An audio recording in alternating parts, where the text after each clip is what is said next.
Wajahnya tak segar Jokowi tak seperti biasanya menjadi sorotan. Filsuf dan pengamat politik, Rocky Gerung menilai sakit Jokowi bukan alergi kulit biasa. Saya kira bukan alergi ya. Ada semacam itu, psikosomatik. Jadi, kalau alergi itu, kan kimia tuh. Ini psikosomatik. Artinya gangguan kejiwaan itu tidak mampu untuk diatasi oleh tubuh. Papa Rocky Gerung di Sitorus Official, Kamis 19 Juni 2025. Berikut tanda-tanda yang dikemukakan Rocky Gerung. 1. Ketagihan kamera. Menurut Rocky, Jokowi ketagihan kamera dan polemik mengenai dirinya tak berhenti, sehingga efek negatifnya mempengaruhi kondisi tubuh. Nah, kita mulai lihat bagaimana, misalnya, ketagihan Pak Jokowi terhadap kamera itu akhirnya mencandu terus-menerus tuh, katanya. 2. Ketegangan psikologis. Menurut dia, saat dia mencandu, yang terjadi justru adalah efek negatifnya kan. Dia mesti layani, mesti seolah-olahnya silakan, pada saat yang sama. Anaknya dipersekusikan oleh politician kan. Jadi itu yang terjadi, jelasnya.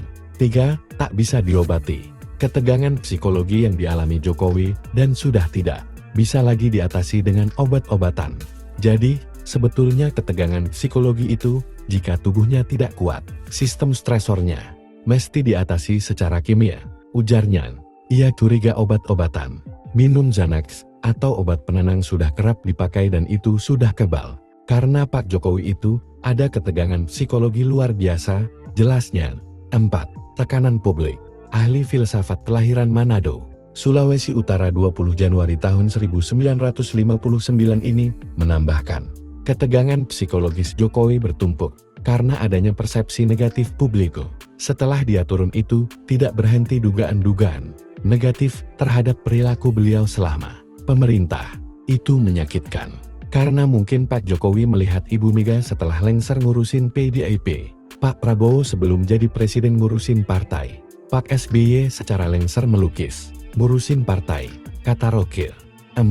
Hilang mainan politik. Rocky menilai, Jokowi resah karena tidak memiliki mainan politik, meski ada keterkaitan dengan Partai Solidaritas Indonesia, sementara PS identik sebagai partai anak muda. Jadi karena nggak punya mainan politik dia kasak-kusuk kemana-mana. Karena kasak-kusuk itu, kan satu waktu orangnya capek juga. Kasak-kusuk dalam usia segitu tun, tandasnya. Namun Jokowi sudah menegaskan dirinya hanya alergi biasa. Hal itu juga ditegaskan oleh ajudan dan tim kuasa hukumnya.